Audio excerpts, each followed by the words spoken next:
وَإِذِ ابْتَلَىٰ إِبْرَاهِيمَ رَبُّهُ بِكَلِمَاتٍ فَأَتَمَّهُنَّ۔ ابراہیم علیہ السلام پہ دیکھیں اللہ تعالیٰ نے ان سے آزمائش امتحان لیا مختلف طریقوں سے، ان کے امتحانات پہ مستقل کتابیں لکھی ہوئی ہیں، کتنے امتحانات لیے، کہاں کہاں پہ لیے۔ اور نمرود کا قصہ تو آپ کے سامنے ہے جو آپ نے پڑھا ہے، اور اسی طریقے سے حضرت ابراہیم علیہ السلام سے جتنے امتحانات ہوئے ان کے، اور جتنے ان سے آزمائشیں ان کے اوپر آئی، حضرت بڑا قصہ ایک نمرود کا ہے، دوسرا اسماعیل علیہ السلام کو ذبح کرنے کا ہے۔ دیکھیں کتنا بڑا ایک مقام ہے، آپ نے دیکھا ہوگا جب جو حج عمرہ کرنے کے لیے جاتے ہیں، مقام ابراہیم بھی دیکھا ہے، اور ان کا ذکر قرآن پاک میں، جہاں اسماعیل علیہ السلام کو ذبح کرنے کی آزمائش آئی، یہ سارے چیزیں۔ ایک سوال پیدا ہوتا ہے کہ آزمائش امتحان تو اس کا لیا جاتا ہے نا جس کو پتہ نہ ہو۔ اللہ تعالیٰ تو قادر مطلق ہے، اللہ تعالیٰ کو تو پتہ تھا کیسے ہیں یہ ابراہیم علیہ السلام، اللہ تعالیٰ کو پتہ تھا کیسے متبع ہیں، خلیل اللہ ہے، خلیل اللہ کا لقب دیا ہے، اپنا دوست بنایا۔ ایک تفسیر معالم التنزیل جلد 1 صفحہ 48 پہ لکھا ہے اس کا جواب، اور اسی طرح تفسیر عزیزی یہ فارسی میں ہے، پارہ 1 صفحہ 436 پہ لکھا ہے کہ حضرت ابراہیم علیہ السلام سے اللہ تعالیٰ نے امتحانات کیوں لیے۔ مفسرین نے لکھا ہے اس وجہ سے کہ بعض اوقات امتحان لینے والے کو تو پتہ ہوتا ہے، یہ بعض اوقات کی بات، یہ عمومی بات کر رہے ہیں، اللہ تعالیٰ کو تو حقیقتاً میں پتہ ہے، لیکن اللہ تعالیٰ نے ابراہیم علیہ السلام کو ان کی فضیلت کو دوسروں کے سامنے، دوسروں کے دلوں میں بٹھانے کے لیے کہ تمہارے جد امجد ہیں، دوسروں میں ان کی فضیلت کو نمایاں کرنے کے لیے کہ میرے اتنے متبع بندے ہیں، اتنے خلیل، ان کو ویسے نہیں بنایا، تو سارے لوگوں پہ، ساری کائنات پہ نمایاں کرنے کے لیے ان کے مقام کو اللہ تعالیٰ نے ابتلا فرمایا، آزمائش میں ڈالا، امتحان لیا۔ بھائی بات سمجھ آئی کہ نہیں آئی؟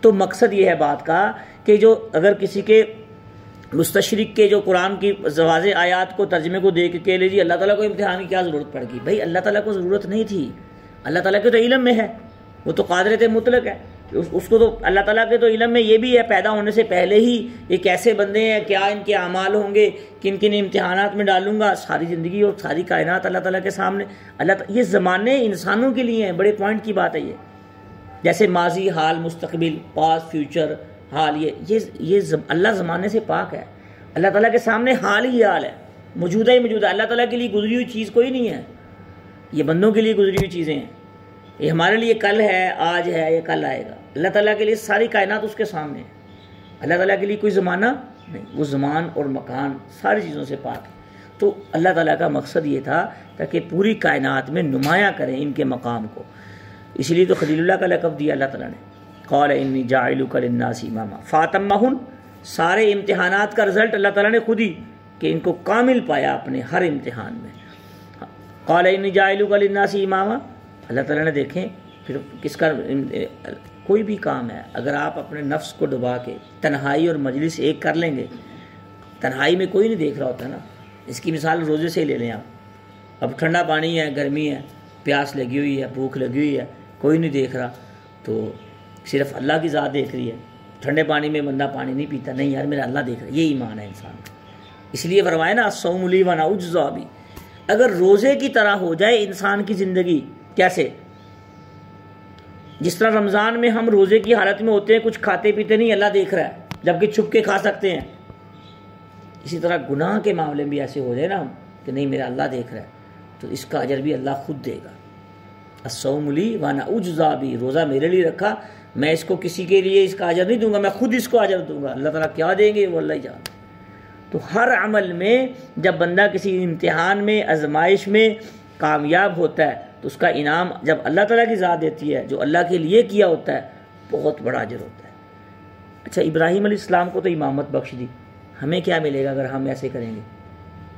سوچنے کی بات ہے، ہمیں کیا ملے گا اگر ہم گناہ سے بچیں گے، اللہ تعالیٰ کی مانیں گے، تنہائی بھی ایک جیسی رکھیں گے، مجلس میں تو جو گناہ چھوڑتے ہیں یہ کوئی بڑی بہادری کا کام نہیں ہے، وہ تو لوگوں کی ملامت سے ڈرنے کے لیے گناہ چھوڑتے ہیں، اللہ کی اس کے لیے تھوڑی چھوڑتے ہیں، اصل گناہ تو ہوتا ہی تنہائی میں چھوڑنے کا ہے کہ کوئی نہیں دیکھ رہا، نہیں میرا اللہ دیکھ رہا ہے۔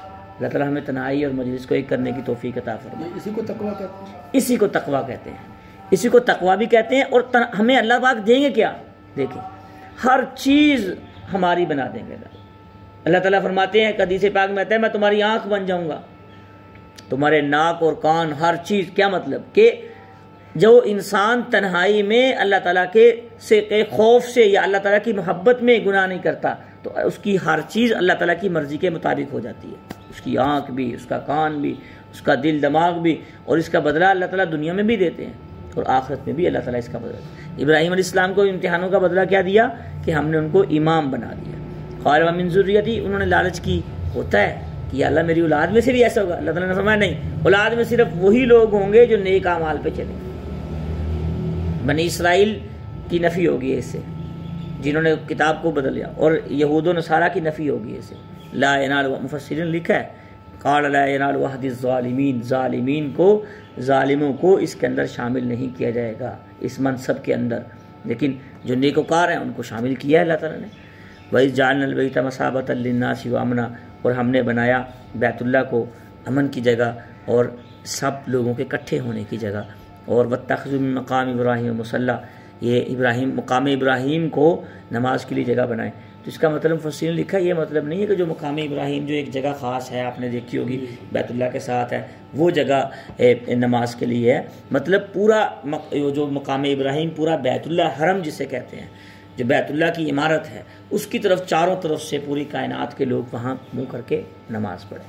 خاص ذکر اس کا ذکر ہے، مفسرین لکھا کہ یہ پتھر بھی جیسے حجر اسود جنت سے آیا تھا، اور اسی طریقے سے مقام ابراہیم بھی جو پتھر جہاں پہ ابراہیم علیہ السلام کے پاؤں مبارک کا نشانات بھی ہیں.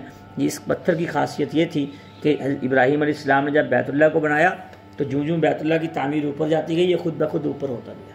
یہ مفسرین نے لکھی ہے بات، یہ کسی کی من گڑت بات نہیں ہے، یہ حقیقت ہے. اور اب بھی موجود ہے وہ پتھر، تو بطور نشانی رکھا ہے مسلمانوں کے لیے کہ جو چیزیں قرآن پاک میں ہیں، یہ دنیا میں کہیں نہ کہیں اللہ تعالیٰ نے اس کی نشانیاں بھی رکھی ہیں ایمان والوں کے لیے.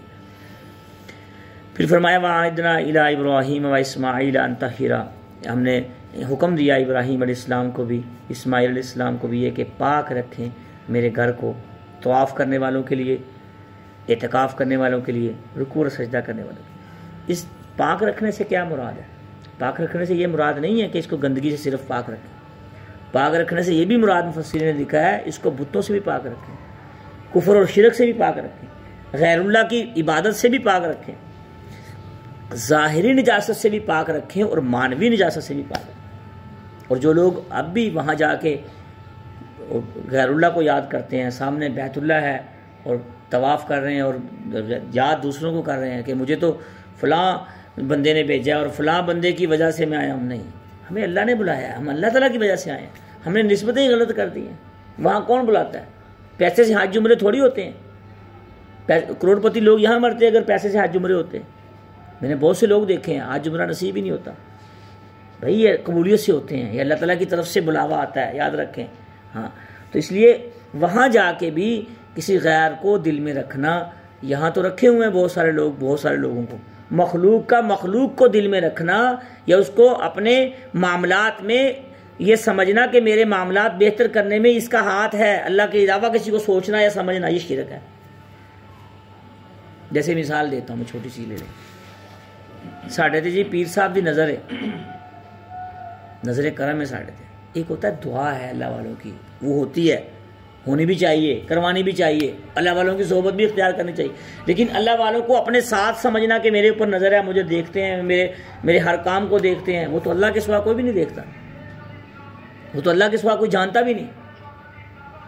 میرے دوستو اپنے الفاظ کو بھی ٹھیک کریں، اپنے عقیدوں کو بھی ٹھیک کریں. جیسے ہم کہتے ہیں مجھے تو فلاں ڈاکٹر صاحب سے شفا ملتی ہے جی، وہ بھی ڈاکٹر کا کون ہوتا ہے شفا دینے والا؟ اس کو خود 25 بیماریاں لگی ہوئی ہیں. ایسے یہ الفاظ غلط ہیں کہ مجھے فلاں ڈاکٹر سے دوائی جب تک میں نہ لوں مجھے شفا ہی نہیں ملتی. ایک ہی دوائی ہوتی ہے، ایک ہی ڈاکٹر ہوتا ہے، سینکڑوں کو شفا مل رہی ہوتی ہے، سینکڑوں نہیں شفا مل رہی ہوتی. تو یہ الفاظ ٹھیک کرنے، مجھے وَإِذَا مَرِضْتُ فَهُوَ يَشْفِينِ، مجھے میرا اللہ شفا دیتا ہے. وہ ڈاکٹر صاحب تو میرے لیے ایک ذریعہ بن جاتے ہیں، وسیلہ بن جاتے ہیں. تو چیزوں کو وسیلہ سمجھیں، پوری کائنات کو، انبیاء اکرام کو یہ ہماری ہدایت کا ایک ذریعہ ہے. ہدایت نہیں دیتے کوئی بھی نبی یا اولیاء یا علماء یا صدیقین یا شہداء یا کوئی بھی، نہ، ہدایت صرف اللہ. تو میرے دوستو اپنے عقیدے کو پاک رکھنا. دیکھیں اللہ تعالیٰ نے یہاں بھی فرمایا کہ میرے گھر کو پاک رکھیں. اس سے مراد صرف بیت اللہ ہی نہیں ہے، بیت اللہ کی بیٹیاں بھی ہیں، پوری کائنات کی جتنی مساجد ہیں ان کو بھی پاک رکھیں شرک و بدعت سے، ان کو بھی پاک رکھیں غیر اللہ کی عبادت سے، ان کو بھی پاک رکھیں غیر اللہ کے ذکر سے۔ مسجد میں اللہ تعالیٰ کے علاوہ کسی غیر کا ذکر کرنا، اللہ اور اللہ کے رسول اور شریعت اور قرآن پاک کے علاوہ کسی غیر کے ذکر کرنا، ذکر کرنے سے مراد یہ نہیں ہے کہ ذکر کرنے سے مراد عبادت ہے، کسی غیر کی عبادت کرنا یا کسی غیر کو عبادت کا مستحق سمجھنا یہ شرک ہے۔ تو ہر گھر کو پاک رکھنا چاہیے اور مسجد کی صفائی کا خاص خیال رکھنا چاہیے۔ اس میں یہ بھی ہے کہ اللہ کے گھر کو ظاہری پاک بھی رکھیں اور باطنی پاک بھی رکھیں۔ اللہ تعالیٰ ہمیں محبت نصیب فرمائے۔ وَإِذْ قَالَ إِبْرَاهِيمُ رَبِّ اجْعَلْ هَٰذَا الْبَلَدَ آمِنًا، یہ آگے دوسرا رکوع شروع ہو گیا۔ اعتکاف کا ذکر ہے۔ آج ویسے بھی اتفاق ایسا ہو گیا کہ آج لوگ اعتکاف بیٹھیں گے، تو میں نے سوچا اعتکاف کے متعلق بھی قرآن پاک میں بھی ذکر ہے، وَأَنْتُمْ عَاكِفُونَ فِي الْمَسَاجِدِ، اور یہاں بھی ذکر ہے أَن طَهِّرَ بَيْتِيَ لِلطَّوَّافِينَ وَالْعَاكِفِينَ وَالرُّكَّعِ السُّجُودِ۔ اعتکاف کی بڑی فضیلت ہے۔ رسول اللہ، اس سے بڑی فضیلت کیا ہو سکتی ہے کہ رسول اللہ صلی اللہ علیہ وسلم نے ساری زندگی اعتکاف کی ہے۔ اللہ کے پیارے نبی نے ساری زندگی 10 دن اعتکاف کی ہے، اور جس سال رسول اللہ صلی اللہ علیہ وسلم کی وفات ہوئی ہے اس سال پیارے نبی پاک نے 20 دن کا اعتکاف کیا ہے۔ مفسرین نے لکھا ہے، محدثین نے، کہ اعتکاف کی کچھ فضائل ہیں، کچھ مسائل ہیں، اور اعتکاف 3 طرح کا ہوتا ہے۔ ایک اعتکاف ہوتا ہے واجب، اور ایک اعتکاف ہوتا ہے سنت موقدہ، اور ایک اعتکاف ہوتا ہے مستحب۔ واجب اعتکاف یہ ہوتا ہے کہ انسان کوئی منت مان لے کہ میں امتحان میں پاس ہو جاؤں، میرا فلاں کام ہو جائے، میرا فلاں کام ہو جائے، میں اعتکاف کروں، تو اس کے لیے اعتکاف فرض کے حکم میں ہو جاتا ہے، یعنی ضروری ہو جاتا ہے۔ دوسرا ہوتا ہے سنت موقدہ، جیسے ہم مسجدوں میں اعتکاف بیٹھتے ہیں، 10 دن کا اعتکاف بیٹھنا، یہ رسول اللہ صلی اللہ علیہ وسلم کی سنت ہے، تو یہ بیٹھنا چاہیے، اور یہ فرض کفایہ بھی ہے، پورے علاقے میں سے کسی نہ کسی کو ضرور بیٹھنا چاہیے، یہ سنت موقدہ ہے۔ ایک مستحب ہے، جیسے احادیث میں بھی آتا ہے، مسجد میں داخل ہوں نویت سنت الاعتکاف، اعتکاف کی نیت کر لیں، یا کہیں آپ 3 دن کے لیے جو لوگ اعتکاف بیٹھتے ہیں، یہ ویسے ہی مسجد میں یا کسی جگہ نیک جگہ عام طور پہ ہوتا ہے، بندہ مسجد میں جاتا ہے ویسے ہی بیٹھتا ہے، لیکن اعتکاف کی نیت کر کے بیٹھ جاتا ہے یا 3 دن کا اعتکاف کر لیتا ہے، تو یہ مستحب اعتکاف۔ اعتکاف کا لفظی معنی کیا ہے؟ یہ اصل میں اس کا معنی ہوتا ہے رکنا، اپنے آپ کو ہر چیز سے روکنا، اور اللہ تعالیٰ کی اطاعت میں آ کے یعنی اللہ تعالیٰ کے بارگاہ میں ڈیرے ڈال دینا، ہر چیز کو چھوڑ چھاڑ کے اللہ تعالیٰ کی بارگاہ میں کیا کر دینا، ڈیرے ڈال دینا۔ اللہ تعالیٰ ان تمام باتوں پہ عمل کرنے کی توفیق عطا فرمائے۔